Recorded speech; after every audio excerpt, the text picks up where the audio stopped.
गुरुर्ब्रह्मा गुरुर्विष्णु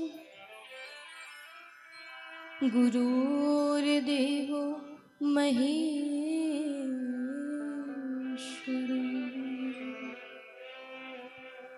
गुरुर्साक्षात् परं ब्रह्म तस्मै श्री गुरुवे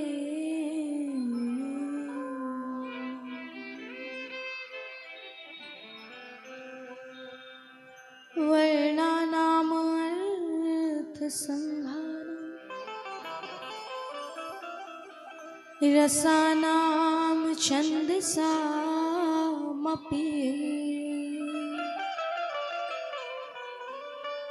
मंगलानां च कर्तारो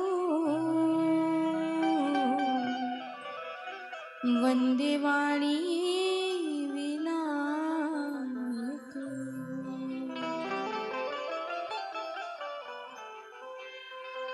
सच्चिदानंद रूपाय विश्वोत्पत्त्यादिहेतवे तापत्रय विनाशाय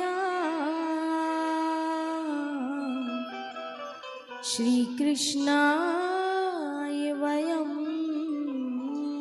नुमः।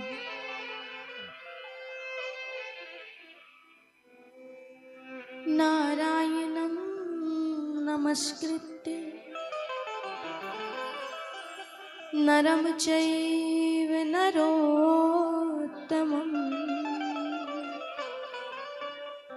देवीं सरस्वती व्यासं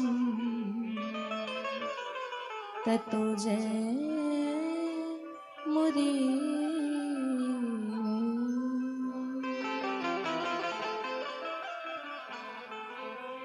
नमो भगवते तुभ्यं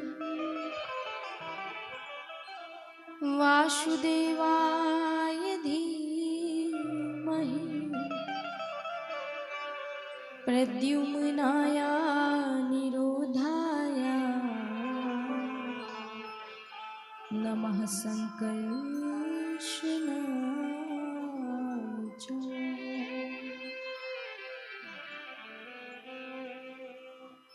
कृष्णं नारायणं वन्दे कृष्णं वन्दे व्रजप्रियं कृष्णं द्वैपायनं वन्दे कृष्णं वन्दे प्रथाश्रुतम्।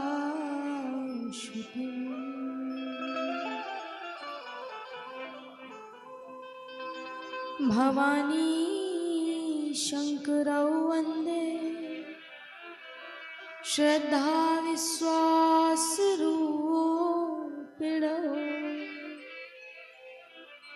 याभ्यां विना न पश्यन्ति सिद्धाः स्वान्तास्तमेश्वर।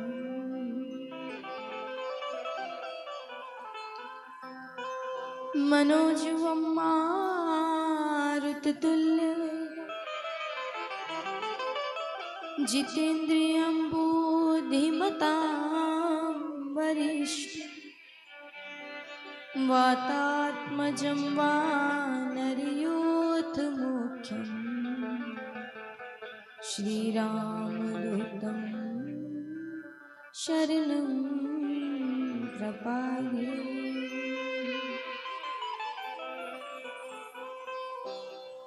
आइए हनुमंत विराजिए कथा करूं मति अनुसार प्रेम सहित गादी धरूं पधारिए पवन कुमार।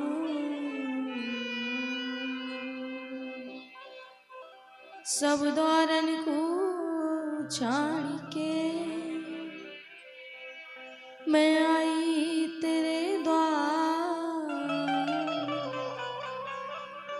हरि ओ वृषभानु की लाडली नित मेरी और निहार।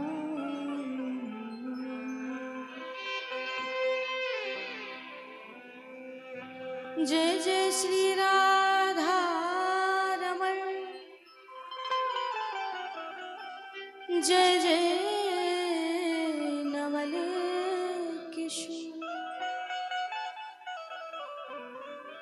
जय गोपी चित चोर प्रभु, जय जय माखन चोर, जय जय माखन चोर, जय जय माखन चोर।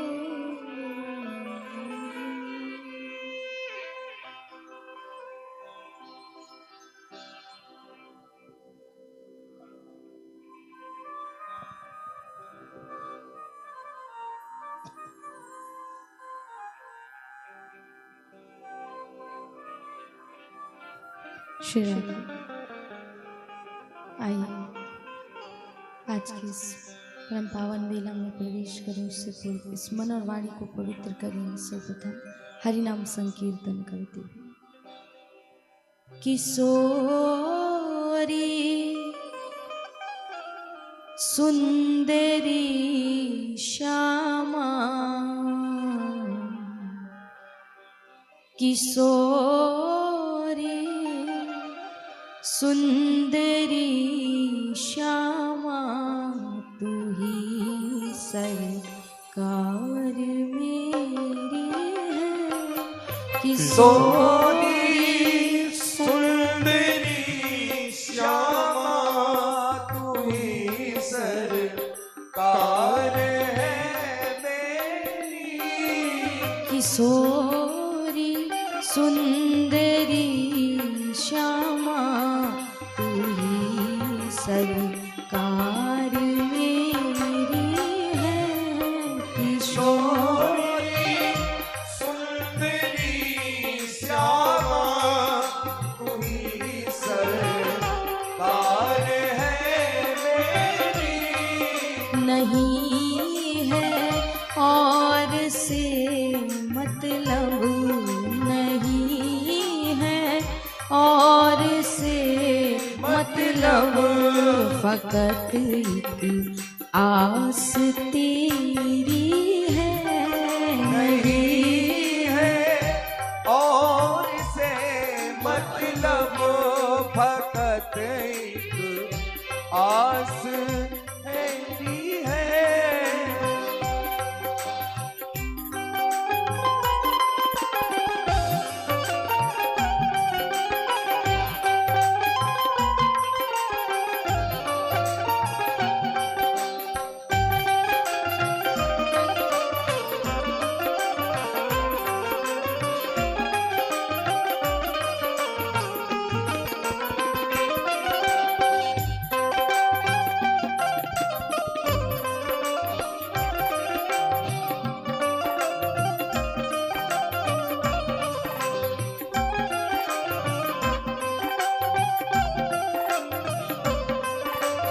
राधे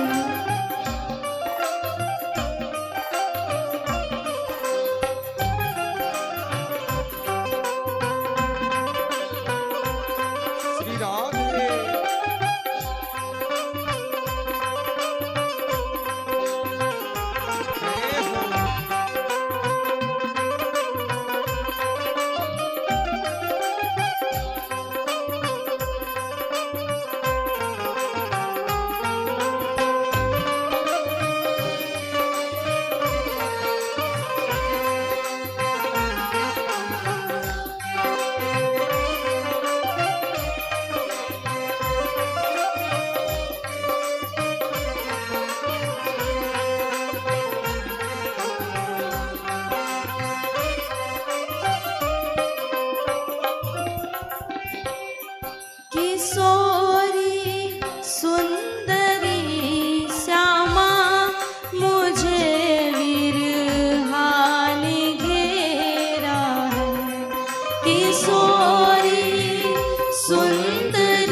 दरस की जो कृपा की जो दरस की जो कृपा की जो काहे को किए देरी है दरस की जो कृपा की जो काहे को किए देरी है किशोरी सुंदरी श्यामा तुही सरकार मेरी है किशोरी सुंदरी श्यामा तू ही सरकार मेरी है।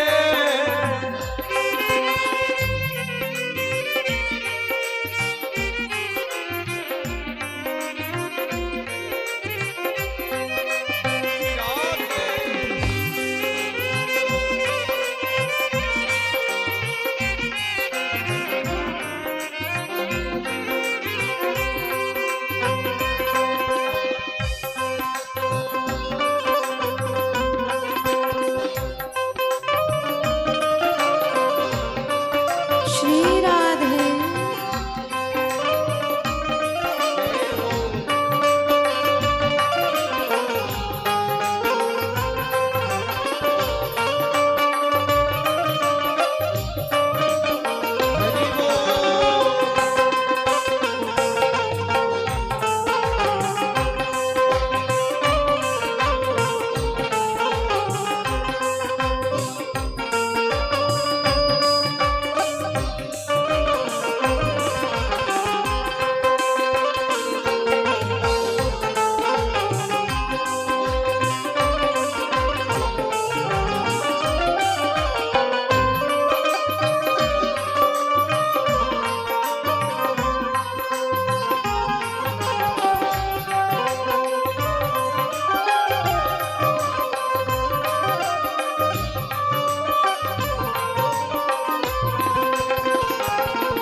जोर मेरी है टहलवा सो महल की विनय कर जोर मेरी है। टहलवा सो महल निज की विनय कर जोर मेरी है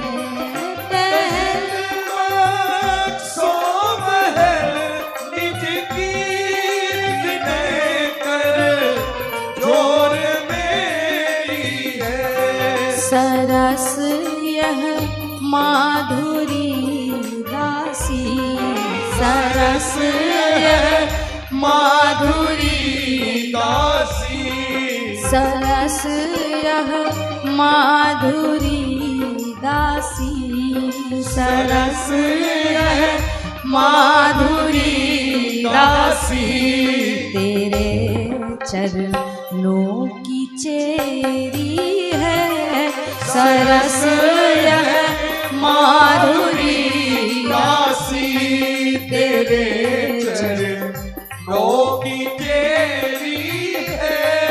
किशोरी सुंदरी श्यामा तू ही सरकार मेरी है।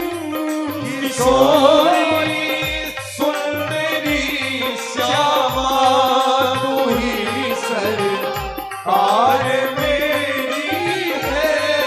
किशोरी सुंदरी श्यामा तू ही सरकार मेरी है। किशोरी सुंदरी श्यामा तू ही सरकार मेरी है। किशोरी सुंदरी श्यामा तू सरकार मेरी है किशोरी सुंदरी श्यामा तू ही सरकार मेरी है। नहीं है और से मतलब नहीं है और से मतलब नहीं है और से मतलब नहीं है और से मतलब फकत आश तेरी है और से मतलब फकत एक आस तेरी है। किशोरी सुंदरी श्यामा तू ही सरकार मेरी है। किशोरी सुंदरी श्यामा तू ही सरकार मेरी है। किशोरी सुंदरी श्यामा तू ही सरकार मेरी है। किशोरी सुंदरी श्यामा तू ही सरकार मेरी है।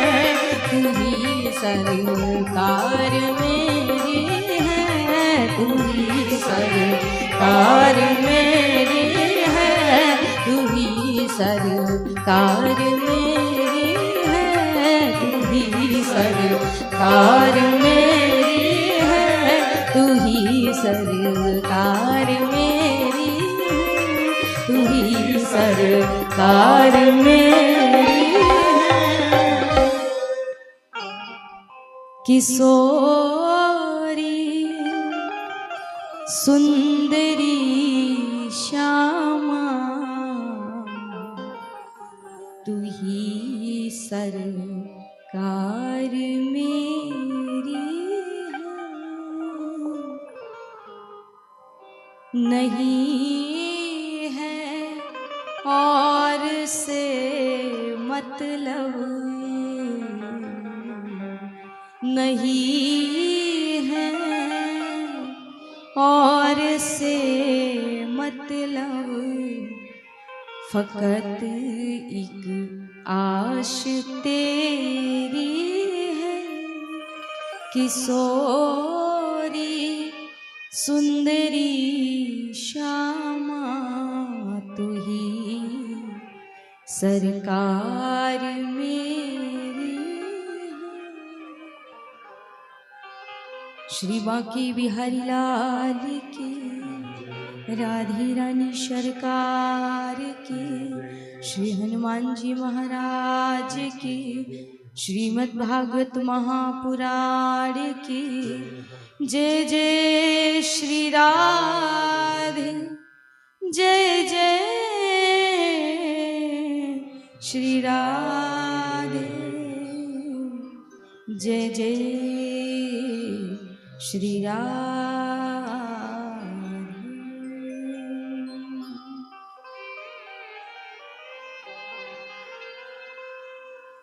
परम मंगल में परात्पर अखिलेश्वर श्री नंद नंदन यशोदा नंदन के वांग में श्रीमद् भागवत महापुराण दास का कोटि कोटि प्रणाम। हमारे मध्य विराजमान विप्र देवताओं को भी मारा कोटि कोटि प्रणाम। साथ दे रहे पार्षदों को भी मारा कोटि कोटि प्रणाम। सभी पधारी हुए वैष्णव जनों के हृदय में विराजमान जुगल सरकार के चरणार विंद में दास का कोटि कोटि प्रणाम। पधारी हुई सभी प्रभु प्यारे प्रेमी जनों को एवं भक्ति स्वरूपा हमारी माताओं को हमारी व्यासपीठ से प्यार भरा राधे राधे। तो आज दो उत्सव एक साथ, एक तो हमारे बाबा जी का जन्मोत्सव है आज, तो सबकी तरफ से बधाई दे दें, आप सब भी दे दीजिए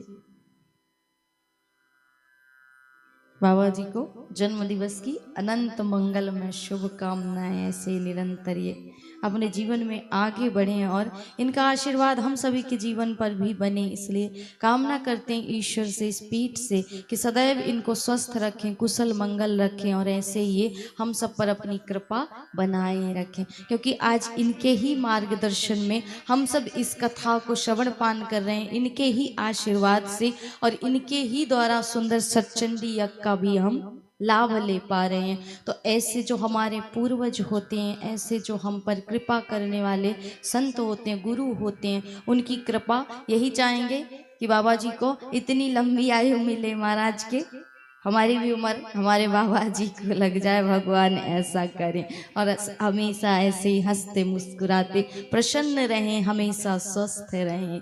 तो बाबा जी का जन्मोत्सव और आज ही हमारे बिहारी जी का, हमारे कन्हैया का कथा के माध्यम से विवाह उत्सव महाराज। तो आज दो उत्सव हैं, इसलिए तैयारी करके आए ना दोनों उत्सव का, दो उत्सव एक साथ हैं।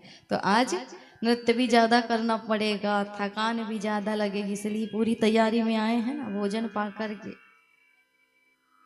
बड़ा ही सौभाग्य की बात होती है कि ऐसे सत्पुरुषों के माध्यम से, इनके आशीर्वाद से, इनकी कृपा की, इनकी छत्र छाया में बैठ करके हम इस कथा को सुनते हैं। तो हम सभी के लिए परम सौभाग्य की बात है कि तिवारी बाबा जी के सानिध्य में हम सुंदर इस कथा को सुन रहे हैं। और बाबा जी को चूंकि हम पिता मानते हैं, इसलिए अपने पिता के आशीर्वाद से उनके सामने हमें कथा कहने का मिले तो आनंद ही क्या महाराज। सबको सुनाना एक अलग बात है, लेकिन जब माता पिता सामने बैठे हों और वो कथा सुने और वो कहें कुछ हमारे बारे में, तो ज़्यादा आनंद आता है। इसलिए सबकी एक इच्छा होती है कि माता पिता कथा के सामने जब हम कथा करें तो अवश्य बैठे हों। तो यहाँ पर हमारे जन्म के माता पिता तो नहीं, लेकिन कर्म के हमारे जरूर हैं। हम बाबा जी को जब से मिले हैं, हम पहली बार जब बिहार आए थे तो लोगों ने हमें कहा था, हमारे ब्रज में बहुत लोगों ने कहा था, बिहार के प्रति, हम सच बताएं, झारखंड और बिहार के प्रति लोगों के मन में, यहाँ के लोगों के प्रति बड़ी ही गलतफहमी कह सकते हैं हम, ये धारणा है उनके अंदर। क्योंकि हमसे भी कहा गया, हम कुछ बातें अपनी बता दें, जब हम पहली बार आपके बिहार में आए थे, बिहार और झारखंड में कोई अंतर नहीं है, बस एक गली का फासला है महाराज, हमें भी पता है, इसलिए हम बार बार बिहार ही कहते रहते हैं। तो ये बिहार ही समझिए, आपका जो ये भाग है ये बिहारी मानते हैं हम, है तो झारखंड, लेकिन यहाँ का जो आपका स्वभाव है और उनका स्वभाव है एक जैसा। इसलिए जब हम यहाँ आ रहे थे पहली बार तो लोगों ने हमसे कहा था कि वहाँ कथा करने मत जाना, वहाँ तो कोई सम्मान नहीं, भोजन नहीं देते, वहाँ तो रहने की व्यवस्था नहीं देते, ऐसी भ्रांति थी लोगों के मन में। तो हमने कहा कि कोई बात नहीं, अब चूंकि सांसद जी ने कथा करवाई थी, पूर्णिया के जो सांसद जी हैं आपके, उन्होंने कथा करवाई थी देवी भागवत का आयोजन, तो हम यहाँ पर आने वाले थे, लोग ऐसे ही डरा रहे थे, तो थोड़ा सा मन में भय भी था, पहली बार जा रहे हैं, हो सकता है हो महाराज, लेकिन कहा ना कि जाने बिनु ना होई प्रतीति और बिन प्रतीति होए नहीं प्रीति। तो किसी को जब तक आप नहीं जानते हो आप उससे प्रेम नहीं कर सकते हो, आपका लगाव उससे नहीं हो सकता है। तो जब तक आप किसी के बारे में ना जानो तब तक आपको कभी भी उसके बारे में गलत भ्रांति अपने मन में, गलत धारणा अपने मन में नहीं बिठानी चाहिए, नहीं बसानी चाहिए। तो लोगों की यही भावना थी, लेकिन जब हम लोगों की भावनाओं को नज़रअंदाज करके जब यहाँ पहुंचे तो महाराज हमने देखा, आपके सामने कह रहे हैं, ये बात मत सोचिएगा कि सामने प्रशंसा करें, हम आज जहां भी जाते हैं हम यही कहते हैं कि झारखंड और बिहार जैसा प्रेम कहीं नहीं मिलता, ना यहाँ सी भक्ति, ना यहाँ सा सम्मान, ना यहाँ सा प्रेम। इसलिए जो प्रेम हमें यहाँ मिला वो कहीं नहीं मिला। और जब हम आए थे तो डराया भी गया था कि वहां तो महाराज कुछ भी हो सकता है, क्राइम बहुत है। चूंकि हम यूपी वाले हैं तो क्राइम तो वहाँ भी था, पर जब से हमारे योगी जी आए हैं तो सब बड़े शांत पड़े हुए हैं महाराज। कहते हैं ना कि सियार तभी तक चिंगारते हैं, चिल्लाते हैं जब तक सिंह की गर्जना ना हो, और ऐसी सिंह की गर्जना हुई महाराज कि सबरे शांत पड़ गए। यही है सनातन की शक्ति। इसीलिए आज लोग योगी और मोदी का नाम जपते हैं, इसलिए नहीं जपते, देखिए कोई पार्टी वाला हो तो बिल्कुल नाराज मत होगा, इसलिए नहीं कह रहे हम, क्योंकि योगी जी ने जो कार्य किया वो सनातन के प्रति किया है। और हम क्या हैं, हम सनातन से संबंध रखने वाले हैं, हिंदू धर्म को मानने वाले हैं। तो हमारे जो योगी जी हैं, मोदी बाबा हैं, वो क्या कहते हैं कि हम कोई ना धर्म वाले हैं ना जाति वाले, हम एक जाति एक धर्म के हैं, सिर्फ हम हिंदू हैं। इसलिए जब से वो आए तब से वहाँ क्राइम कम हुआ। अब लोगों ने कहा कि यहाँ बड़ा क्राइम है, कुछ भी हो सकता है, जाना नहीं बिल्कुल, पर ऐसा हमें देखने में नहीं मिला। और जो प्यार यहाँ मिला वो कहीं नहीं मिला। हम सत्य बताएं, यहाँ सब कुछ हमें मिला, प्यार मान सम्मान आप सभी का सब कुछ हमें मिला महाराज। और यहाँ जैसी व्यवस्था कोई नहीं दे पाता है, सत्य बताएं तो।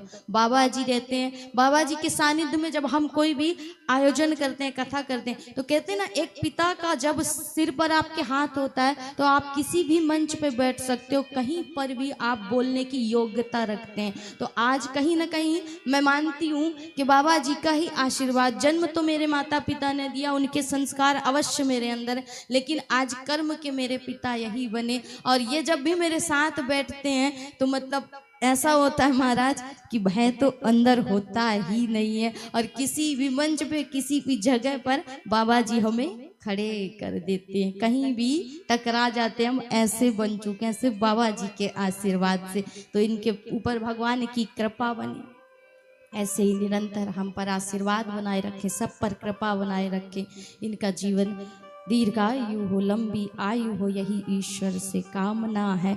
और इसी प्रकार ये भक्ति की ओर हम सभी को जोड़ते रहें, क्योंकि बुजुर्गों के ही आशीर्वाद से, अपने बड़े जनों के आशीर्वाद से ही हम जीवन में कुछ प्राप्त करते हैं। लेकिन आज समय की विडंबना ऐसी है कि बुजुर्गों को अब कोई महत्व तो नहीं दिया जाता। इसलिए आपसे कहना चाहेंगे हम कि लाखों खर्च करके आप सिर्फ दिखावे के लिए, मोटिवेशन के लिए आप किसी को बुलाते हो ना, महाराज इसको बुला लो, उसको बुला लो, इस सेलिब्रिटी को बुलाओ, उसको बुलाओ, बुलाते हैं ना, लाखों खर्च करते हैं हम। किस लिए करते हैं? आत्मज्ञान के लिए, आत्म संतुष्टि के लिए, कि हमें कोई मोटिवेट करे किसी चीज के लिए। लेकिन आप अपने जीवन में एक धारणा, एक विचार अवश्य एक बार अपने मन में विचार करिएगा, इस विचार को लाइएगा कि हम लाखों रुपए खर्च करते हैं सिर्फ दिखाने के लिए, दिखावे के लिए, कि हमने इनको बुलाया, हमने उनको बुलाया, मोटिवेट करने के लिए। पर मैं आपसे कहना चाहूंगी, जिस दिन आप गलत रास्ते पर जाते हो तो पहला तो आप स्वयं, और दूसरा सर्वप्रथम आपके ही घर में सबसे बड़ा मोटिवेशन करने वाला आपको बैठा हुआ है, वो है आपके माता पिता, आपके बुजुर्ग। इनसे बड़ा मोटिवेशन करने वाला, मोटिवेट करने वाला आपको कोई नहीं मिलेगा संसार में। तो सिर्फ ये महाराज एक चोचले हैं, दिखावे हैं कि हमने लाखों के खर्च किए और किसी को बुलाया अपने आप को मोटिवेट करने के लिए। आपसे बड़ा, अपने आप से बड़ा कोई योद्धा नहीं है जो आपको हरा सके। यदि आपके अंदर क्षमता है, योग्यता है, आपके माता पिता के संस्कारों पर आप चल रहे हो, तो महाराज संसार में कोई भी ऐसा योद्धा नहीं जो आपको हरा सके। अगर आपके अंदर अपने आप को जानने की क्षमता है, योग्यता, इसलिए संसार में नहीं भटकिए, अपने घर में ही वो हीरा है, वो माता पिता हैं, जिनसे बड़ा संसार में आपको कोई भी सुधार नहीं सकता है महाराज, कोई भी आत्मज्ञान का बोध नहीं करा सकता।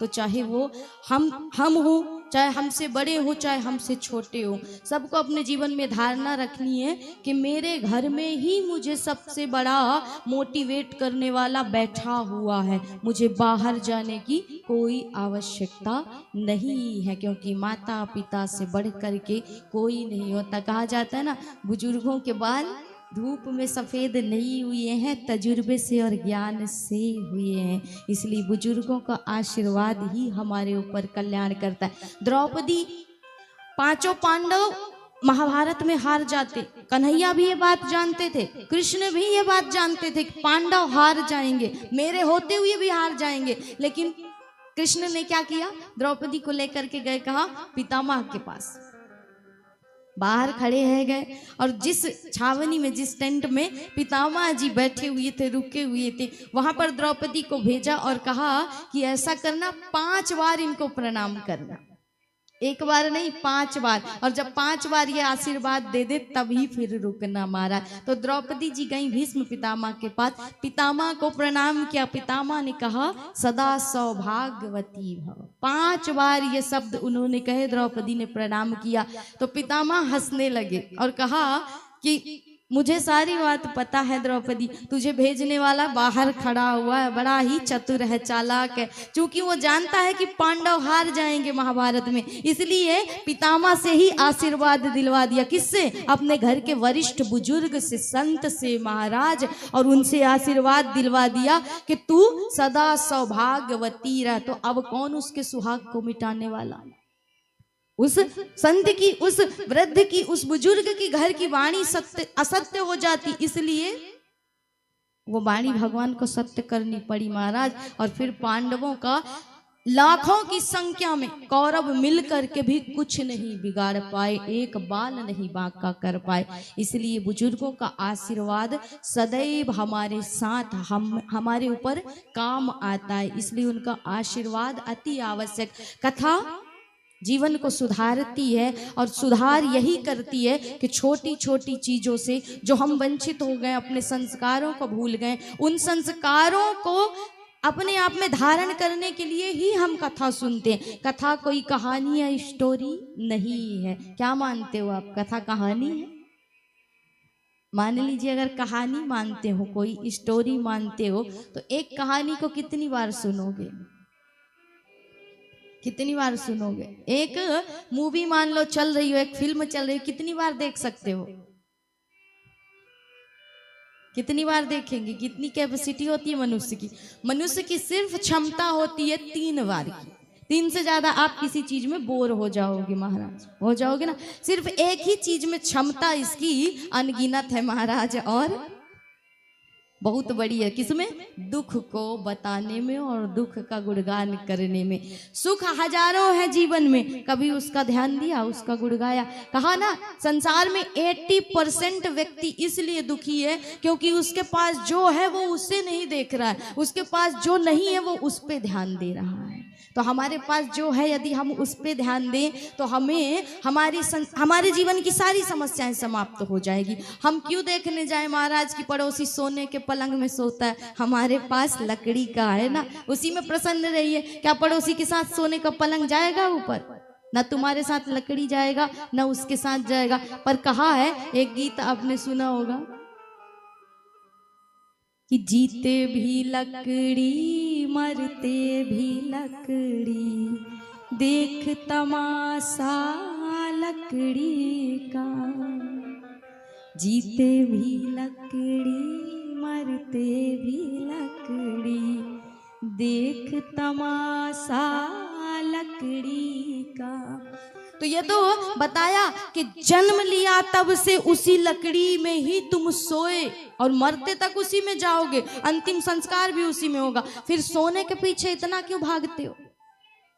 इतना क्यों भागते हो महाराज? क्या वो सोना जाएगा साथ में? अंत समय ये देह भी जलेगा तो उसी लकड़ी में महाराज। इसलिए संसार में सब कुछ स्वार्थ का है, सब कुछ एक छलावा है, दिखावा है। सिर्फ एक भक्ति ही ईश्वर की, ये कथा ही सत्य। इसलिए कथा कोई कहानी या स्टोरी नहीं है, आपने सुन लिया और उससे निकाल दिया। एक मूवी को आप 3 बार से ज्यादा नहीं देख सकते हो, नहीं देख सकते ना। तो उसी प्रकार है, एक कथा को 3 बार से ज्यादा क्या सुन सकते हो? लेकिन आज जीवन बीत गया, इतनी आयु हो गई, हमें कहते और आपको सुनते, पर क्या कथा से किसी को मन भरा? नहीं भरा महाराज। इसीलिए कहा इसे पुराण। क्यों कहा पुराण? इसलिए कहा कि पुरोक्तः इति नवीन इति पुरोक्तः, अर्थात ये पुराना हो करके भी नया है महाराज। हर समय ये नया ही लगता है, ये चाहे जितना भी पुराना हो जाए, इसे जितनी बार पान करोगे ये आनंद ही देगा, नया ही लगेगा। इसलिए इसमें आनंद ही आनंद है, रस ही रस है। इसमें कोई भी ना तो कष्ट की बात है ना दुख की बात है महाराज। और जो समस्त क्लेशों को मिटा दे, दुख को मिटा दे। कहते हैं श्लोक होता क्या है? इसमें श्लोकों की रचना क्यों की? व्यास जी महाराज ने श्लोक की रचना क्यों की? तो मंत्र और श्लोक में भेद होता है, अंतर होता है। मंत्र बनाए नहीं जाते हैं, मंत्र प्रकट हुए हैं भगवान की वाणी से, भगवान की श्वासों से मंत्र प्रकट हुए। वेदों में जो आए हैं वो मंत्र हैं, और मंत्र कभी बनाए नहीं जाते, कोई उन्हें लिख नहीं सकता, ये भगवान से प्रकट हुए हैं। लेकिन श्लोकों को बनाया जाता है, इनकी रचना की जाती है महाराज। इसलिए व्यास जी ने श्लोक ही क्यों लिखे? क्यों? क्योंकि जो जीवन के समस्त शोक को काट दे और शांति दे, वही है भगवान के ये सुंदर श्लोक, जिनके माध्यम से हम हरि का गुणगान करते हैं। तो इसीलिए गोस्वामी जी कहते हैं ना कि भक्ति के बिना कैसा है जीव, जिस प्रकार भगतिहीन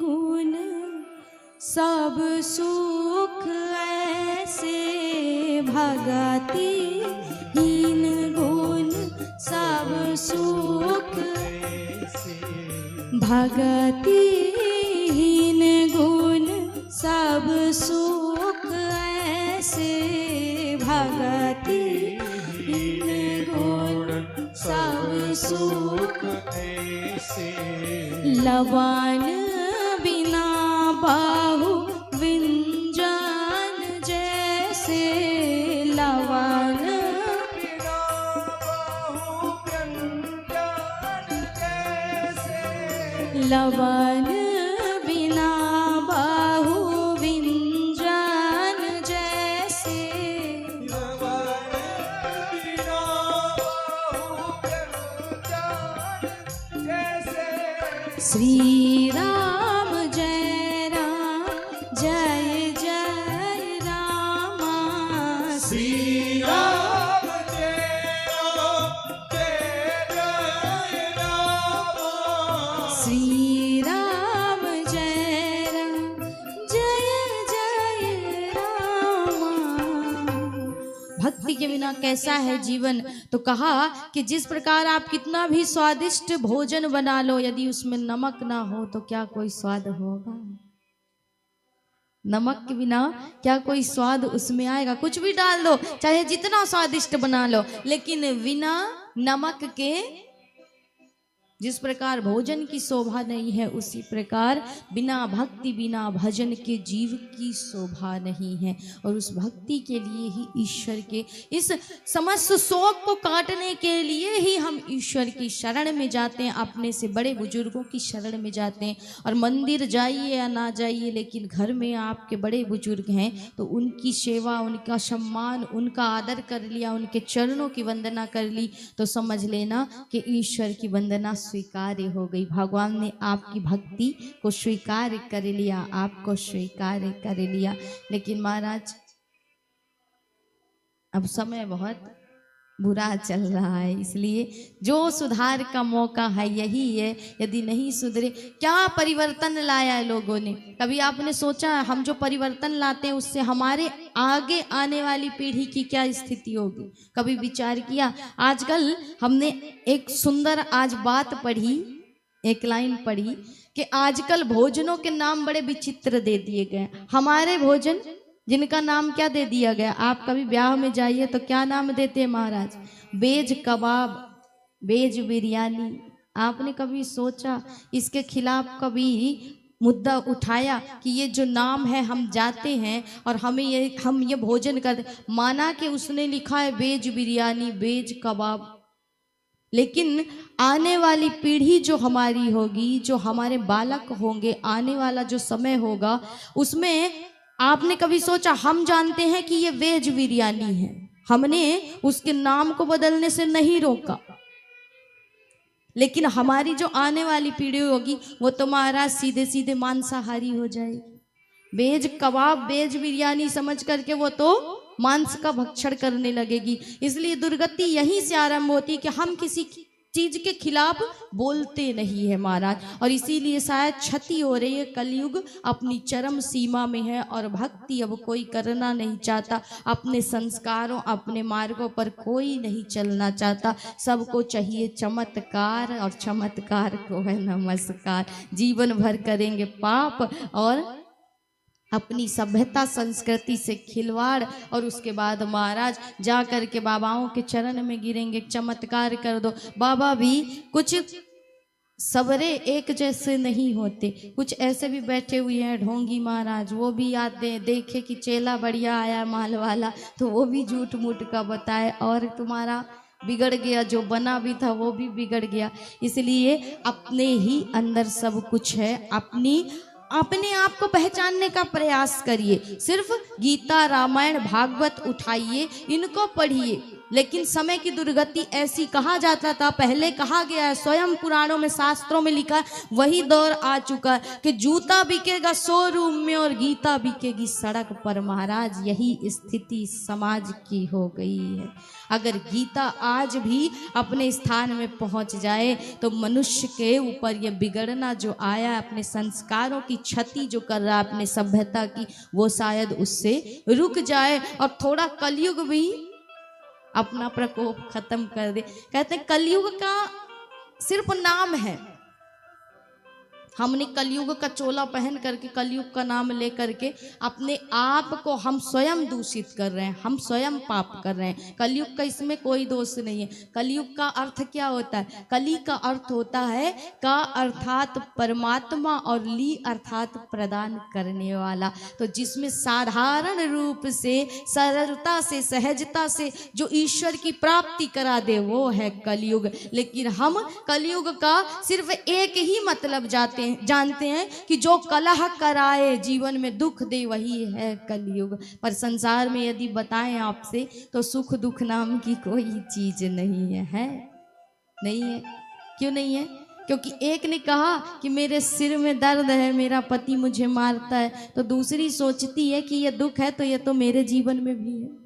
ये दुख क्या है? एक दूसरे को जिस प्रकार करंट छू जाए तो एक दूसरे को चिपका लेता है ना अपने में, उसी प्रकार ये दुख है महाराज। एक ने कहा मुझे इस बात का दुख है तो दूसरे ने भी सोच लिया कि अगर ये दुख होता है तो ये दुख तो मुझे भी है। तीसरे ने फिर सोच लिया, चौथे ने फिर सोच लिया। बाकी संसार में ना सुख है ना दुख है। यदि आपने भक्ति का आश्रय ले लिया, अपने संस्कारों से आप विमुख नहीं हुए, अपने संस्कारों पर चले, तो आज भी संसार में कोई भी चीज आपके लिए दुर्लभ नहीं है। तो कथा यही कहती है, बाकी कथा कोई कहानी है, स्टोरी नहीं है, ये समझ करके मत सुनिएगा महाराज, नहीं तो फिर 3 घंटे बाद सब उतर जाएगा। क्योंकि कहानी समझ करके सुनोगे तो हमने कह दी, आपने सुन ली, वहाँ के बाद कहा होएगो फिर उसी में चले जाओगे, जिससे निकालने के लिए यहाँ पर हम बैठे हुए हैं कि कुछ तो हरि में मन को लगाओ, कल्याण करने वाले वही है। जिस प्रकार आज ब्रजवासियों का किया ना, ब्रजवासियों ने क्या किया? भगवान कहते हैं गीता में कि अनन्यता से जो मुझे भजता है उसका सब कुछ मैं स्वीकार करता हूँ, उसका सुख हो दुख हो सब कुछ मेरे हाथ में हो जाता है। एक ऐसे ही आचार्य जी थे, एक कहानी आती है कि आचार्य जी थे, एक विद्या अध्ययन कराते थे बालकों को, बालकों से कभी कुछ नहीं लेते थे, फ्री में उन्हें पढ़ाया करते। गरीबी बहुत थी, अत्यंत थी उनके घर में। तो एक दिन इनकी पत्नी इनको बड़ी कटु शब्द कहती, कोस रही थी महाराज कि घर में दाने के लाले पड़े हैं, किसी से कुछ लेते नहीं हो, अब जीवन चले तो चले कैसे। इन्होंने उस समय ये गीता पढ़ रहे थे, गीता में यही श्लोक आया कि अनन्यता से जो मुझे भजता है उसका योग क्षेम मैं वहन करता हूँ। भगवान ने स्वयं कहा है गीता में महाराज।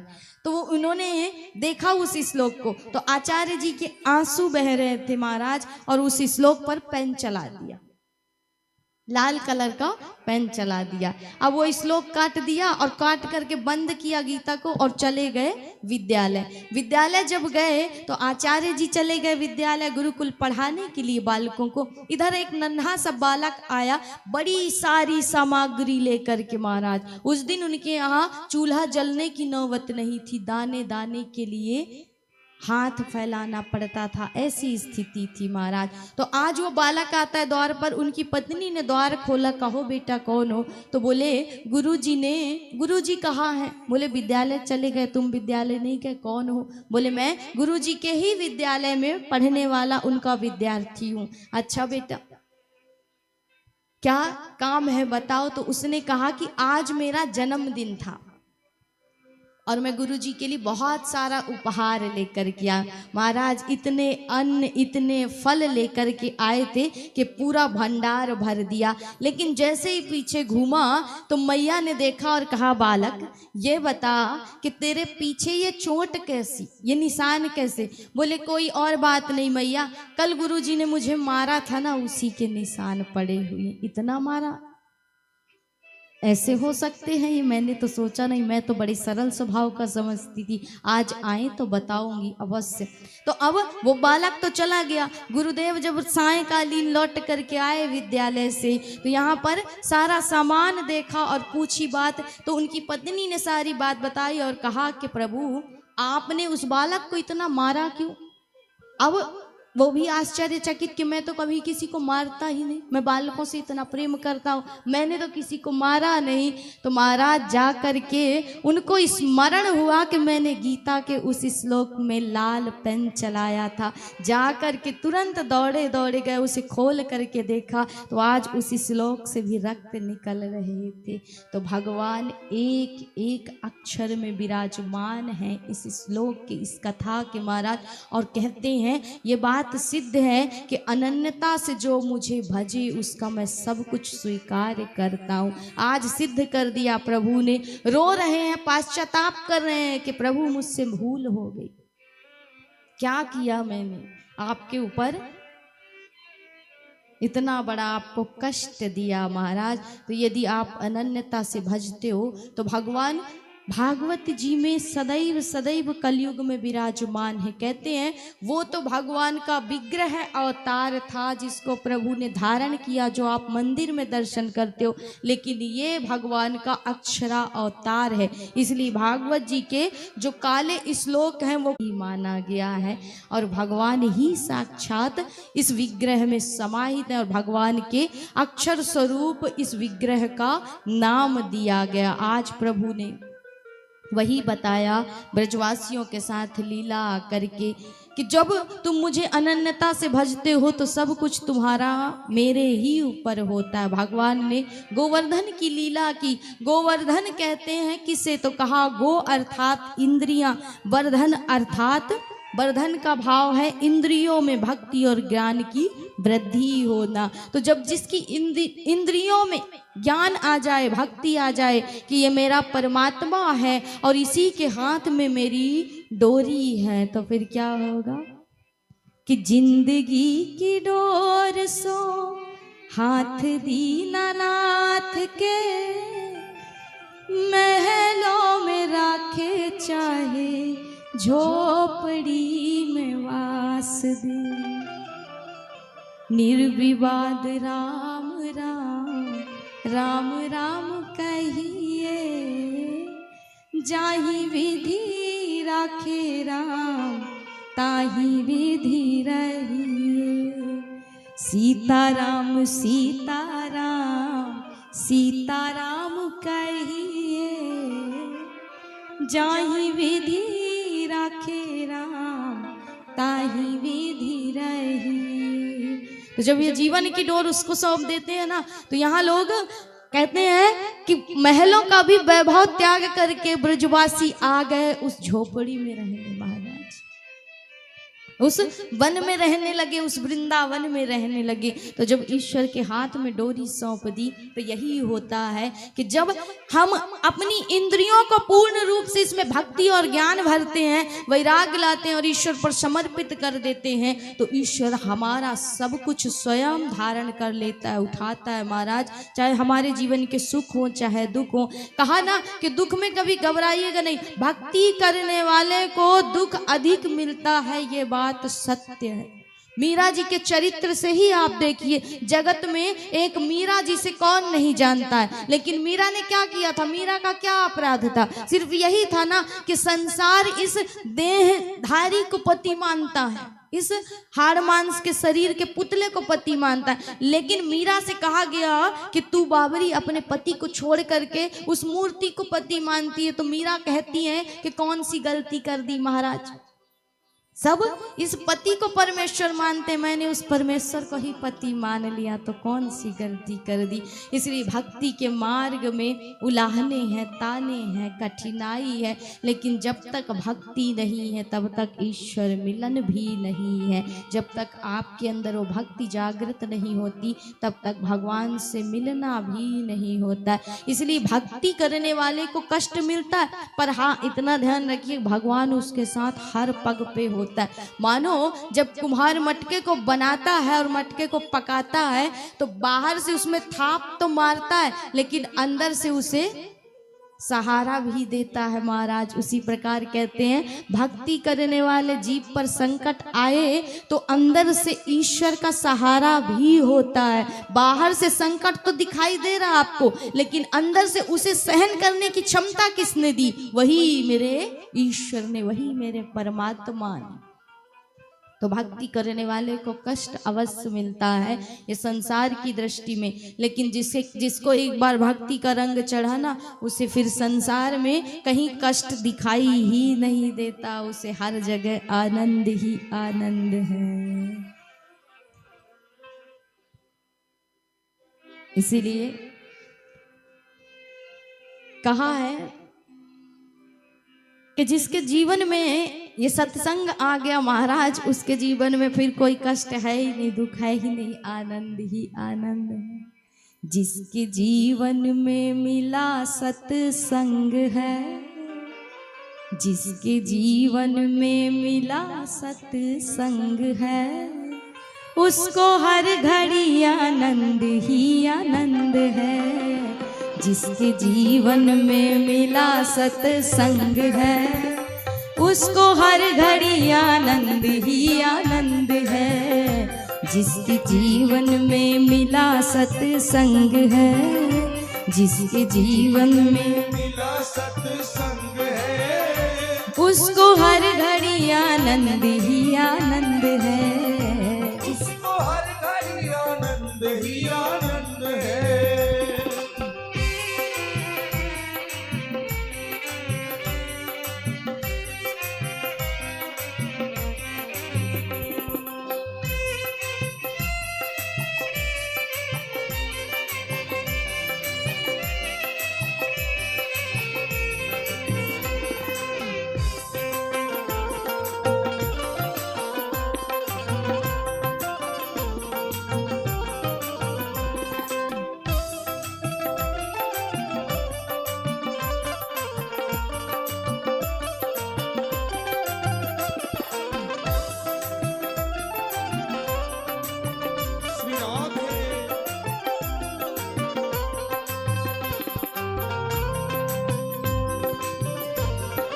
जय हो।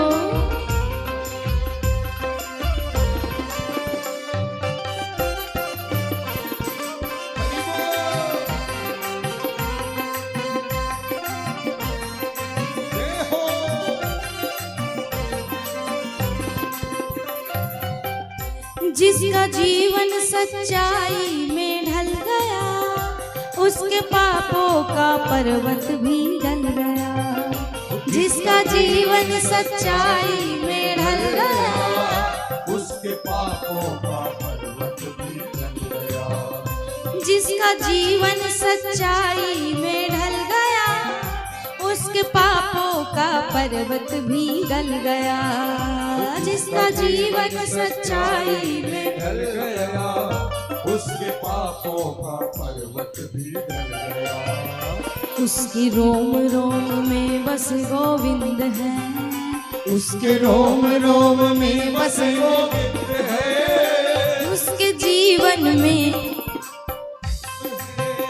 उसके जीवन में मिला सत्संग है, उसको हर घड़ी आनंद ही आनंद है। जिसके जीवन में मिला सत्संग है, उसको हर घड़ी आनंद ही आनंद है। जीवन में मिला सत्संग है, उसको हर घड़ी आनंद ही आनंद है। श्री राम है।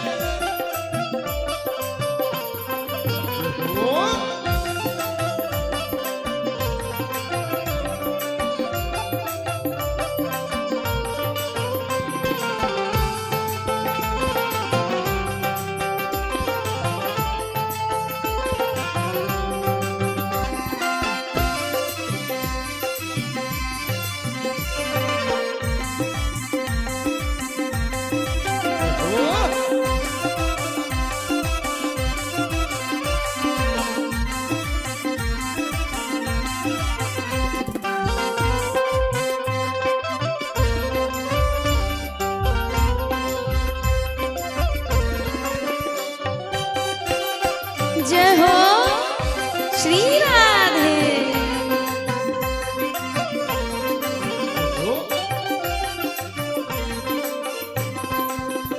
सूर मीरा कबीरा ने गाया, तुलसी नानक ने भी दर्श पाया। सूर मीरा कबीरा ने गाया, तुलसी नानक ने दर्श पाया। सूर मीरा कबीरा ने गाया, तुलसी नानक ने भी दर्श पाया। सूरदास मीरा कबीरा ने गाया, तुलसी नानक ने दर्श पाया। जिसके हृदय में राम नाम बंद है, जिसके हृदय में राम नाम उसको हर घड़ी आनंद ही आनंद है। जिसके हृदय में राम नाम बंद है, उसको हर घड़ी आनंद ही आनंद है। जिसके जीवन में मिला सत्संग है, जिसके जीवन में मिला सत्संग है, उसको हर घड़ी आनंद ही आनंद है, उसको हर घड़ी आनंद ही आनंद है।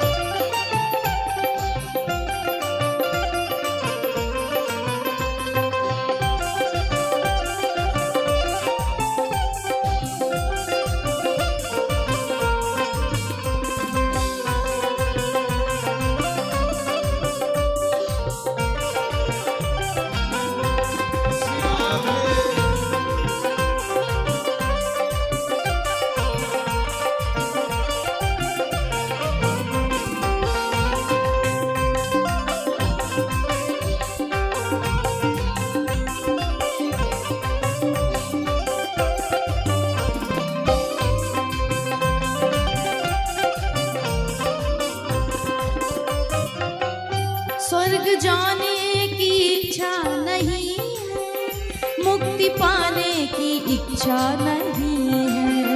स्वर्ग जाने की इच्छा नहीं है, मुक्ति पाने की इच्छा नहीं है। स्वर्ग जाने की इच्छा नहीं है, मुक्ति पाने की इच्छा नहीं है। स्वर्ग जाने की इच्छा नहीं है, मुक्ति पाने की इच्छा नहीं है। उसे मिलता यहाँ परमानंद है, उसे मिलता यहाँ परमानंद है, उसे मिलता यहाँ परमानंद है, उसे मिलता यहाँ परमानंद है। उसे हर घड़ी आनंद ही आनंद है। उसे हर घड़ी आनंद ही आनंद है। जिसके जीवन में मिला सत्संग है, जिसके जीवन में मिला सत्संग है, उसको हर घड़ी आनंद ही आनंद है, उसको हर घड़ी आनंद ही आनंद है। जिसके जीवन में मिला सत्संग है, जिसके जीवन में मिला सत्संग है, उसको हर घड़ी आनंद ही आनंद है, उसको हर घड़ी आनंद ही आनंद है। जिसके हृदय में राम नाम बंद है, जिसके हृदय में राम नाम बंद है, उसको हर घड़ी आनंद ही आनंद है, उसको हर घड़ी आनंद ही आनंद है, उसको हर घड़ी आनंद ही आनंद है, उसको हर घड़ी आनंद ही आनंद है। उसको हर घड़ी आनंद ही आनंद है, उसको हर घड़ी आनंद ही आनंद है, उसको हर घड़ी आनंद है, उसको हर घड़ी आनंद ही आनंद है, उसको हर घड़ी आनंद ही आनंद है, उसको हर घड़ी आनंद ही आनंद है, उसको हर घड़ी आनंद ही आनंद है, उसको हर घड़ी आनंद ही आनंद है। तो तो जिसके जीवन में इस सत्संग का रंग चढ़ गया महाराज, उसे तो फिर और कोई रंग चढ़ता नहीं है जिसे एक बार इस कन्हैया का रंग चढ़ जाए। तो आज उन ब्रजवासियों पर भी रंग चढ़ा हुआ था, इसलिए भगवान ने ये लीला की कि ब्रजवासियों को जो भटक गए हैं उनको भी मेरी पूजा का अधिकार मिल सके। तो गिरिराज महाराज का सुंदर पूजन करवाया।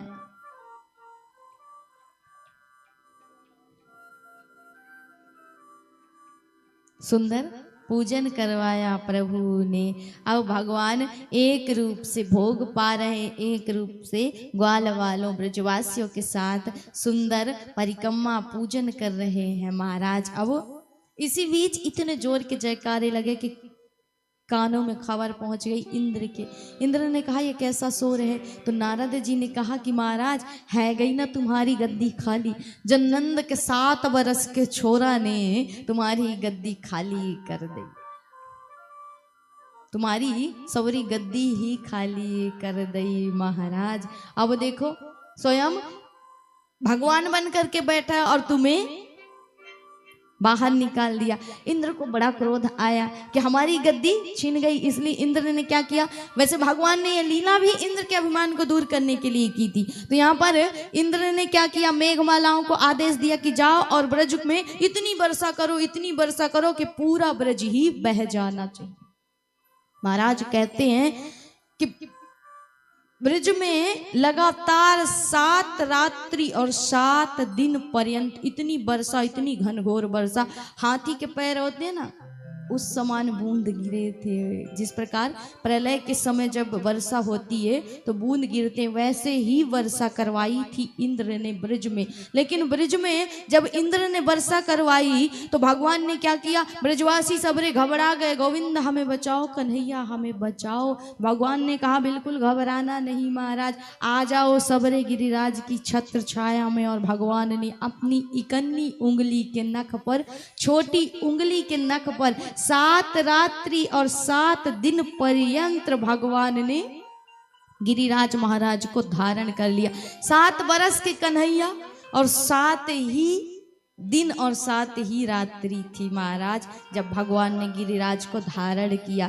तो इसीलिए भगवान को 56 भोग लगाया गया था पहले ही, क्योंकि जब भगवान ने गिरिराज महाराज को उठाया तो 7 दिन भगवान को भूखा रहना पड़ा। अब महाराज अगर छोड़ देते तो सबरे ब्रजवासी उसमें दब नहीं जाते, इसलिए भगवान ने 7 दिन तक कुछ भी नहीं पाया। अब 7 का यदि आप जोड़ लगाएं, हिसाब करें, गुणा करें महाराज तो कितना हुआ? भगवान एक दिन में 8 बार भोजन करते थे। अब 7 का 8 से गुणा कर लीजिए, कितना है गया? 7 8 56। यही हुआ ना? गलत तो नहीं है? मैथ पढ़े हो? हमारी थोड़ी कमजोर है इसलिए पूछ लेते हैं हर जगह महाराज। तो इसीलिए भगवान को 56 भोग लगाया जाता है, क्योंकि भगवान को पहले ही पवा दिया गया था 7 दिन के लिए महाराज। 56 भोग पवा दिए गए थे कि अब आगे भगवान 7 दिन भूखे रहने वाले हैं। तो 7 दिन 7 रात वो वर्षा हुई घनघोर। इंद्र ने कहा जाओ और जा करके देखो, यदि पूरी तरह से ब्रजमंडल बह गया हो तो अब वर्षा करना बंद कर दो। लेकिन महाराज जैसे ही सैनिकों ने आकर के देखा और लौट करके गए तो कहा कि महाराज वहाँ तो धूल उड़ रही है, ब्रज में बारिश की एक बूंद नहीं, वर्षा का एक बूंद नहीं, ऐसे कैसे संभव है? इंद्र को अब ज्ञान हुआ कि शायद मुझसे गलती हो गई, जिसे मैंने साधारण बालक समझा वही मेरा पिता, वही परमेश्वर है। कहा जाता है कि ब्रज में जब इंद्र ने इतनी वर्षा कराई थी तो चारों तरफ से घेरा लगा लिया था। किसने? बलराम भैया शेष अवतार हैं, तो शेष नाग ने चारों तरफ से बांध दी थी कि बाहर का जल अंदर ना आए। एक कोने पर बैठे थे सुदर्शन जी, एक कोने पर बैठे थे अगस्त जी। सुदर्शन जी जल को सुखाते, अगस्त जी उसे पान करते जाते। क्योंकि त्रेता से अगस्त जी भी प्यासे थे महाराज, राम के यहाँ गए थे ना भोजन पाने, तो भोजन इतना पाया जानकी मैया थोड़ी सी अहंकार में आ गई थी कि हम भोजन बनाएं और कोई ऐसा आज तक मिला नहीं जिसे हम संतुष्ट कर सके, जो हमें संतुष्ट कर दे कि आज हमारा पेट भर गया, अब हम नहीं पाएंगे। तो अगस्त जी ने इतना पाया कि हनुमान जी थक गए, रिद्धि सिद्धि गणेश सब थक गए महाराज, लेकिन अगस्त जी का तो पेट ही नहीं भरता, अब क्या करें। तो कहा प्रभु अब बंद कर दो, पानी भी पी लो। तो बोले पानी अभी नहीं पिएंगे, पानी बीच हो तब पिए, बीच में पानी पिएंगे, हमारा बीच हो ही नहीं रहा है।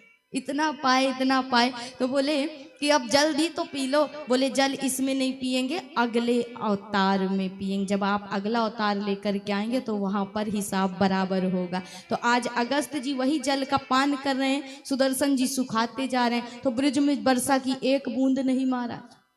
इंद्र ने आकर के चरणों में प्रणाम किया कि मुझसे गलती हो गई, भूल हो गई, मुझे क्षमा करे ईश्वर। इंद्र ने 10 मंत्रों में स्तुति की और भगवान ने उसे क्षमा कर दिया। कहा इंद्र मैंने तेरे ही इस अभिमान को, अहंकार को तोड़ने के लिए ये लीला की थी, बाकी मेरी कोई इच्छा नहीं किसी की गद्दी लेने के लिए, मैं क्या करूँगा, इसीलिए तू अपनी गद्दी भोग महाराज।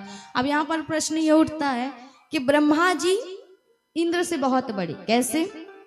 4,32,000 वर्ष का कलयुग, 8,64,000 वर्ष का द्वापर और 12,96,000 वर्ष का होता है त्रेता, 17,28,000 वर्ष का होता है सतयुग, और इसे कहते हैं एक चतुर्युग।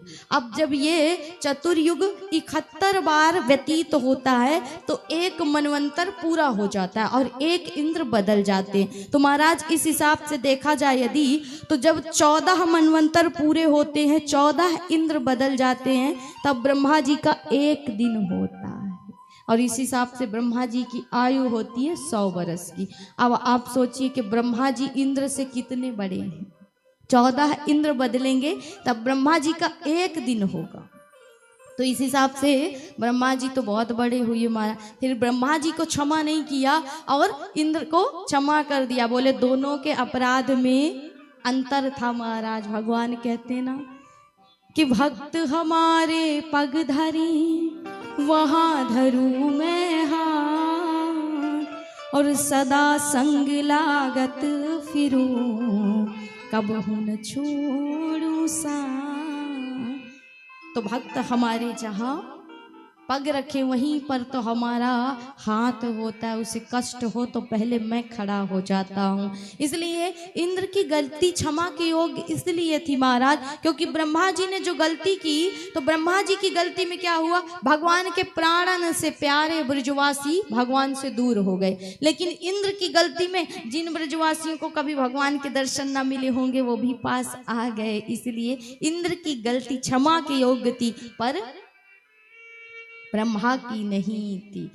सुंदर इंद्र प्रणाम करके चले गए। सुरभि गाय ने आकर गोविंद को अपने दूध से स्नान कराया और गिरिराज महाराज की सुंदर स्थापना हुई। अब गिरिराज लीला से पूर्व एक और लीला होती है। यज्ञ पत्नियों पर प्रभु ने कृपा की थी। जब गौचारण के लिए भगवान गए थे और गौचारण करते करते इनके ग्वाल वाल सखाओं को भूख लगी, तो ग्वाल वाल सखाओं ने कहा कि लाला बड़ी दूर निकल आए, भूख लगी। तो बोले मथुरा के चौबे जी हैं, ब्राह्मण हैं, चौबे हैं, जाओ यज्ञ कर रहे हैं, उन्हीं से कुछ सामग्री लेकर के मांग करके आ जाओ, भोजन बना करके पा लेंगे। अब बेचारे भोले वाले ग्वाल वाले सखा चले गए महाराज। ब्राह्मण बैठे थे कलावा बांध करके संकल्प लेकर के यज्ञ में। अब यज्ञ में जब बैठे हों तो बोल तो सकते नहीं हैं, बोल नहीं रहे हैं, लेकिन बोले नहीं महाराज। ये गए सवरे, इन्होंने प्रणाम किया, राम राम कन्हैया के सखा हैं, कुछ महाराज हो तो दे दो, भूख लगी है बड़ी जोर की। लेकिन ब्राह्मण बड़े अभिमानी थे, इन्होंने इनको देखना तो दूर, राम राम करनी तो दूर, महाराज इनकी तरफ हे दृष्टि से देखा और वहां से भगा दिया। बेचारे दौड़े दौड़े आए, भूख से वैसे भी प्रताड़ित थे। अब कन्हैया ने उसी समय पूछ लिया कि कछु लाए हो खावे के ताई महाराज? बोले अंगार लाए हैं 5-6, खाएगो? बोले कैसी बात कर रहे हो? तो बोले हम ना जा रहे, कैसी जगह बेच दी? राम राम भी नाय ली हमारी, और तो और महाराज ऐसे ऐसे तो कोई बर्ताव कुत्ते के साथ भी ना करे जैसे उन्होंने हमारे साथ करी। हम ना जा रहे। कन्हैया ने कही कि तुम गए ही गलत थे, तुमको पुरुषों के पास नहीं जाना था। किसके पास जाना था? उन ब्राह्मणों के पास नहीं जाना था, उन यज्ञ देवताओं के पास जाकर के तुमने गलती की। यज्ञ पत्नियों के पास जाना था, देवियों के पास जाना था, क्योंकि माँ का हृदय, नारी का हृदय कोमल होता है, और नारी जल्दी भगवान को इसीलिए प्राप्त कर सकती है, क्योंकि नारी को भक्ति का स्वरूप इसीलिए बताया है कि भक्ति जल्दी भगवान को पता कर लेती। क्योंकि नारी का एक स्वभाव होता है ना, पुरुष इतनी जल्दी पता नहीं कर पाएगा कि हमारे पड़ोस में कौन रहता है, पर नारी जरूर पता कर लेगी महाराज, और पूरे गांव की खबर इससे रहती। इसीलिए नारी को कहा भक्ति का स्वरूप, और भक्ति ही ईश्वर तक ज्ञान को, अर्थात भक्ति ही ज्ञान को ईश्वर तक पहुंचाती है। इसलिए ये पुरुष हैं तो ज्ञानी, पर ये भक्ति पहले भगवान को प्राप्त कर लेती। ज्ञानवश अहंकारवश ये भगवान से नहीं मिल पाए। यही यज्ञ पत्नियों से आकर के जब ग्वाल वालों ने कहा कि मैया कन्हैया आए हुए हैं बलराम के साथ, कुछ हो तो पवा दो, भूख लगी हुई है। तो यहाँ पर अब यज्ञ पत्नियों को तो बड़ा आनंद आया महाराज कि मैं कब से प्रतीक्षा कर रही थी गोविंद का, और आज मेरे गोविंद का आगमन हुआ है। इसलिए कहा कि यदि तुम्हें उचित लगे तो हम स्वयं अपने हाथों से बना करके ले चलें और स्वयं पवाएं। तो आज यज्ञ पत्नियां सुंदर भोजन बना करके लाती हैं। गोविंद ने उनके चरणों में प्रणाम किया कि देवियों माताओं आप आई हैं, मैं धन्य हो गया आपके दर्शन करके। भगवान ने उनके हाथों से भोग ग्रहण किए, प्रसाद ग्रहण किए। यज्ञ पत्नियों से कहते हैं कि अब आप जाइए अपने कुटिया की ओर, घर की ओर। तो ये कहती हैं कि हम तो सब कुछ छोड़ करके आ गए। जब आ रही थी तो कैसी स्थिति थी महाराज कि ये जानती थी अगर हम जाएंगी तो ये बोल तो नहीं सकते, यज्ञ में बैठे, लेकिन अगर नजर से नजर मिल गई तो ये जाने नहीं देंगे। इसलिए इन्होंने क्या किया था, इन नारियों ने, कि लंबा सा घूंघट निकाला और देखेंगे ही नहीं, नजर ही नहीं मिलेगी तो ईश्वर से मिलना हो जाएगा। अगर इनसे मिल गई तो भगवान से वंचित रह जाएंगे। इसलिए भगवान से मिलना है तो इनसे नजर ही नहीं मिलाना। इसलिए हम उनको तो छोड़ के आ गई, अब वो हमको घर में जाने ही नहीं देंगे। तो यहाँ पर गोस्वामी जी कहते बड़ा सुंदर भाव कि जा पर कृपा राम की होई, तापर कृपा करहि सब कोई, जा पर कृपा। जिस पर एक बार हे देवियों राम की कृपा हो जाए, भगवान की कृपा हो जाए, उसका तो सम्मान दुगना होता है। अभी तक तो तुमसे कम प्रेम था, अब तुम्हारा सम्मान भी करेंगे। और वास्तव में महाराज जब वो देवियां लौट करके आई तो यहाँ अपने जीवन को धिक्कार रहे हैं वो यज्ञ देवता, वो ब्राह्मण देवता। कहते हैं कि धिक्कार है हमारे ऐसे ज्ञान को, ऐसे जीवन को, जो हम गोविंद से वंचित रह गए। तुम हो तो हमारी पत्नियां, लेकिन आज तुम्हें गुरु के समान मानने का मन हो रहा है, तुम्हारे भी चरण छूने का मन हो रहा, क्योंकि आज तुमने ईश्वर को प्राप्त कर लिया और हम उनके दर्शन से वंचित रह गए। तो अहंकार, ज्ञान अहंकार देता है, इसलिए ज्ञान ईश्वर से नहीं मिला सकता, भक्ति ही ईश्वर तक पहुंचाती है महाराज। आज यज्ञ पत्नियों पर ईश्वर ने कृपा की। अब भगवान की जिस लीला में हम प्रवेश कर रहे हैं वो श्रीमद् भागवत महापुराण के प्राण हैं, पंच प्राण महाराज, और यही है भगवान की अनंत लीला, महाराज की लीला। तो उसमें प्रवेश करें उससे पूर्व आइए, अब बाबा जी आए हैं तो सबको पता है ना, आज बाबा जी का जन्मोत्सव है, तो बधाइयाँ भी देनी है ना आप सभी को। तो अब थोड़ा सा बाबा जी को भी समय दे दिए महाराज। बहुत बहुत धन्यवाद।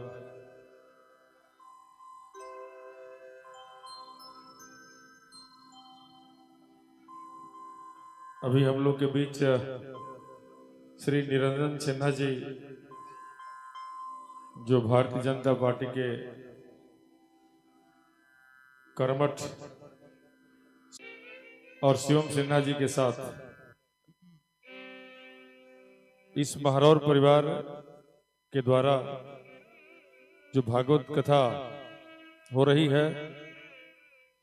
उसमें देवी जी से प्रभावित होकर देवी जी को करने के लिए सब परिवार आए हुए हैं। मैं कार्यकर्ता बंधु से निवेदन करूंगा कि श्री निरंजन सिन्हा जी सब परिवार मंच पे आए और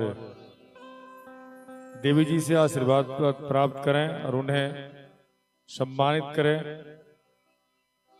ताकि महारौर परिवार की प्रतिष्ठा निरंतर बढ़ती रहे।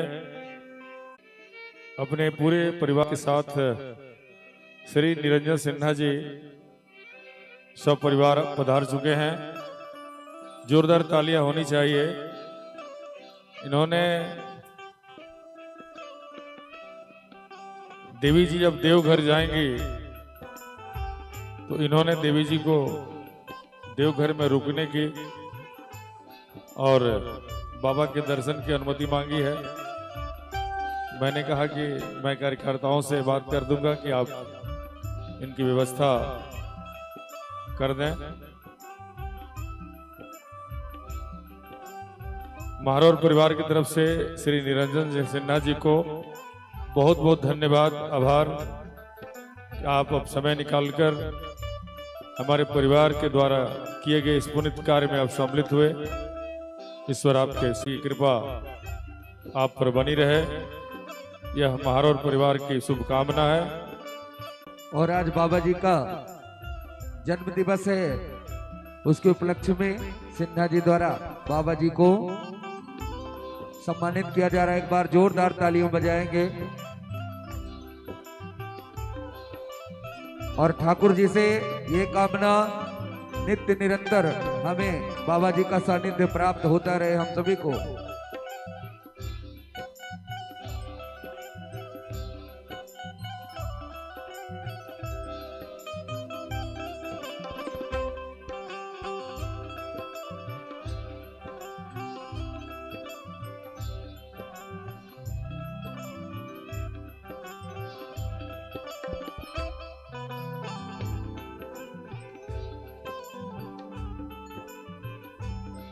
सिन्हा जी अपने सिन्हा जी के सुपुत्र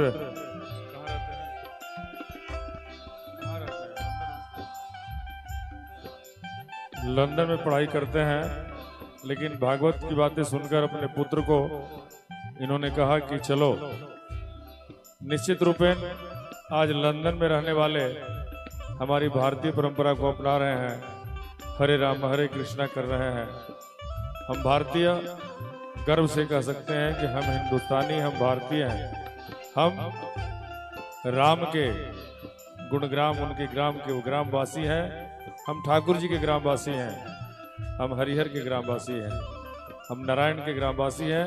वही हमारा धाम है जो भारत है।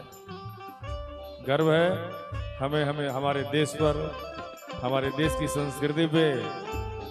और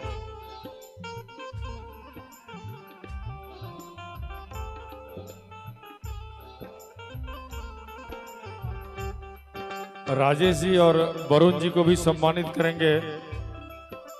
राजेश जी और वरुण जी कृपया मंच पे आ जाएं। सिन्हा जी आप दोनों लोगों को मंच पे सम्मानित करेंगे और राजेश जी की धर्मपत्नी भी आ जाएं। सिन्हा जी की पत्नी उन्हें सम्मानित करेंगे। जोरदार तालियां होनी चाहिए। अरे क्या बात है। तो राजेश जी वरुण जी कल से बंद कर देंगे, अगली बार से बोलेंगे नहीं कराएंगे लोग, ताली नहीं बजाता है। जोरदार तालियां होनी चाहिए।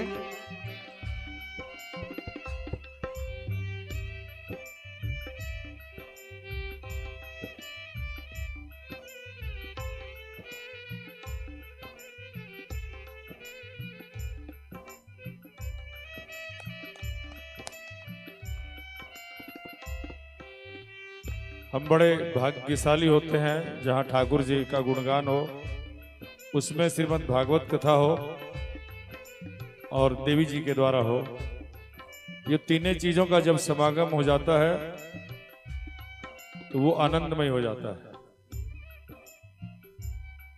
मैं सिन्हा जी से निवेदन करूंगा कि निश्चित रूपेण अपने मन की बातें रखें, क्योंकि मोदी जी मन की बातें रखते हैं।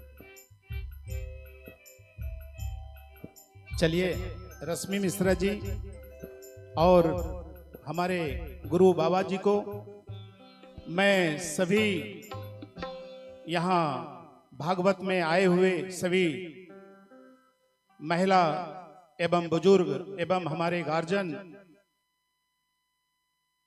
और कुम्हड्डों के तमाम समाज के लोगों को मैं निरंजन कुमार सिन्हा भारतीय जनता पार्टी का एक कार्यकर्ता हूं। मैं सबों का हार्दिक हार्दिक अभिनंदन करते हैं, हार्दिक हार्दिक स्वागत करते हैं। एक बात हमेशा ध्यान में रखिए, क्योंकि हम तो काफी ग्रास रूट से खड़ा हुए हैं, हम कभी कल्पना भी नहीं किए होंगे कि मैं अपने बच्चे को लंदन पढ़ाई करने के लिए भेजेंगे, लेकिन आज इस समाज, इस क्षेत्र और बाबा बैजनाथ, बाबा महादेव का ये असीम कृपा है, जो कि मैं इस समाज के लिए हमेशा दुख सुख में खड़ा होने के लिए चाहते हैं। और यह जो आज कुम्हड्डों के धरती पर भागवत कथा हो रहा है, यह हमारे समाज में शांति और आपस में एक भाईचारा बना रहे, और यह सब प्रोग्राम करने से कौर कुटुंब हुआ, पूरे परिवार हुए, एक एकत्रित होते हैं, एक सम्मिलित होते हैं। और कुछ लोग कहते हैं कि कुछ लेके नहीं आए हैं, कुछ लेके नहीं जाएंगे, हम उसको गलत मानते हैं। लेके नहीं आए हैं, लेके जाना है। जब आप अच्छे कुछ समाज में करिएगा, वही आपके साथ आशीर्वाद और दुआ साथ में जाएंगे, इसलिए कुछ ना कुछ लेके जाते हैं। आज मेरा दो स्कूल संस्था है, कॉलेज है, स्कूल है। आज हमारे स्कूल के बच्चे IAS, IPS, doctor, engineer, CA बनेंगे, आचार्य बनेंगे, तो कम से कम मेरे जाने के बाद उतने पेरेंट्स, उतने बच्चे जो डॉक्टर, इंजीनियर बनेंगे, टीचर बनेंगे, प्रोफेसर बनेंगे, नहीं कुछ अच्छे बन पाए तो अच्छे किसान तो जरूर बन सकते हैं, उसका तो दुआ लेके जाएंगे। इसलिए जाना है खाली और आना है खाली। जब जाना है तो कुछ लेके जाना है, यही समाज की प्रवृत्ति है और यही समाज आपको आगे बढ़ाएंगे। इन्हीं शब्दों के साथ मैं पुनः रश्मि मिश्रा जी को भी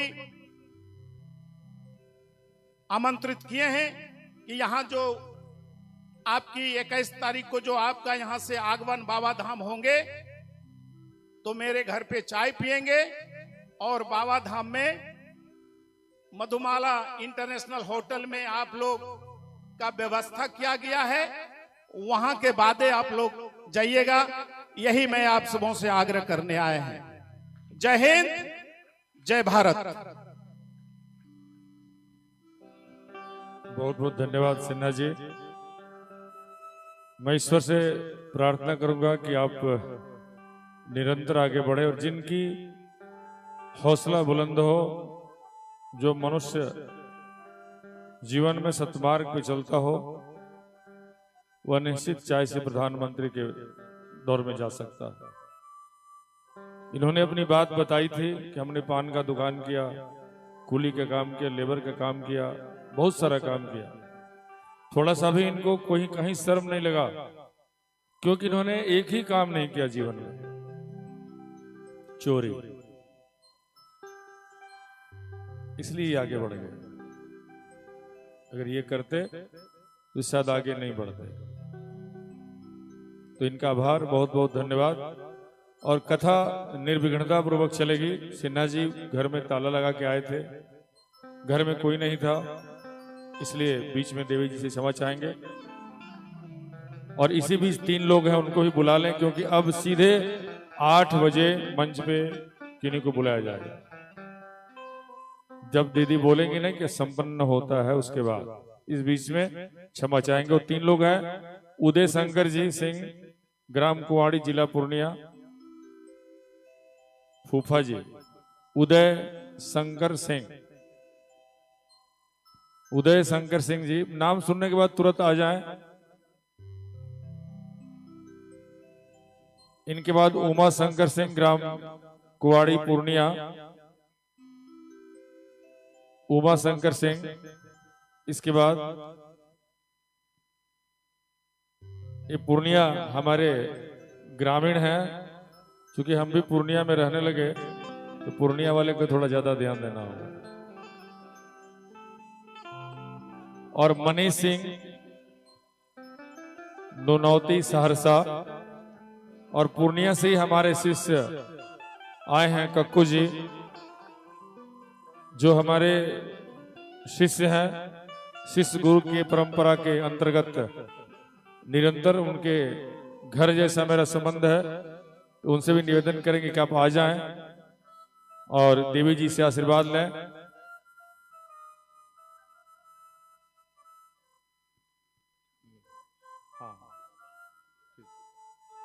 जोरदार तालियां होनी चाहिए।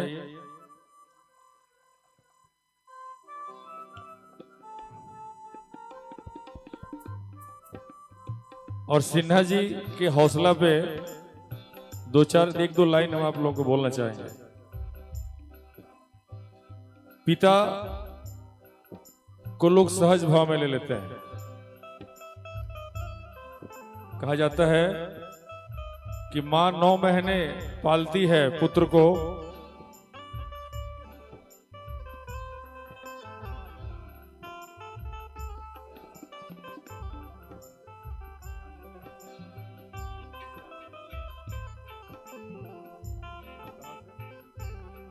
अब मनीष जी सहरसा से देवी जी से आशीर्वाद ले लें।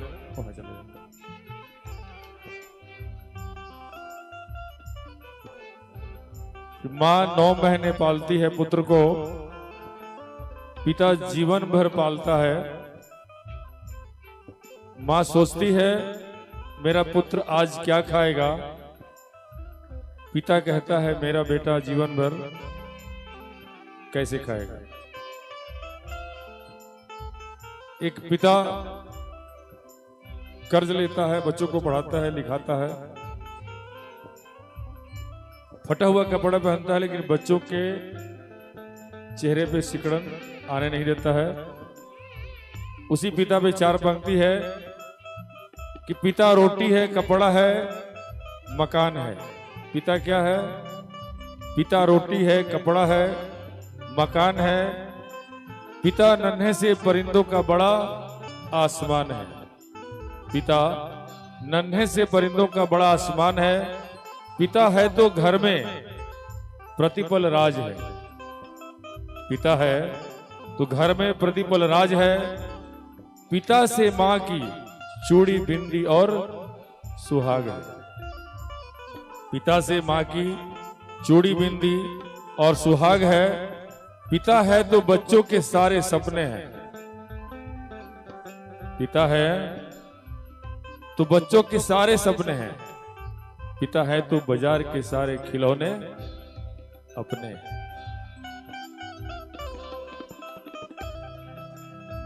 कभी कोई पूछा है अपने पिता से क्या खाते हो, कितना बजे आते हो, कैसे रहते हो? किसी ने नहीं पूछा। तो सिन्हा जी अपने बच्चों को कैसे पाले हैं आज? इसलिए मैं बोला कि हमारे पिताजी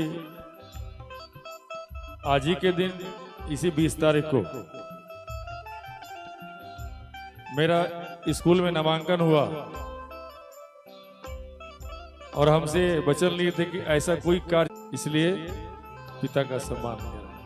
धन्यवाद। और दीदी से कहेंगे कि पुनः वृंदावन ले चलें और 8 बजे तक हम लोग मंच को निर्विघ्नता पूर्वक चलने देंगे। बहुत बहुत धन्यवाद, आभार सभी का।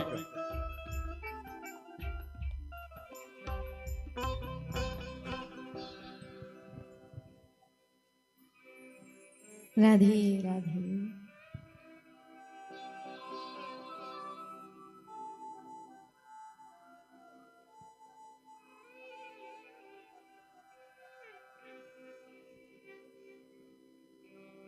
राधे राधे। तो आइए प्रभु की उस रासमयी करुणा में लीला में प्रवेश करें। महाराज की वो कथा कहते इस महाराज में प्रवेश करने से पूर्व पहले जान लें कि ये रास की कथा आखिर है क्या, ये महाराज आखिर है क्या। तो महाराज महाराज में हम प्रवेश कर रहे हैं, उससे पहले जान लें कि रास लीला कहते किसे हैं और रास लीला के सिद्धांत क्या थे। तो रास लीला में 3 चीजें आती। पहले 3 भाव अपने हृदय में लाइएगा।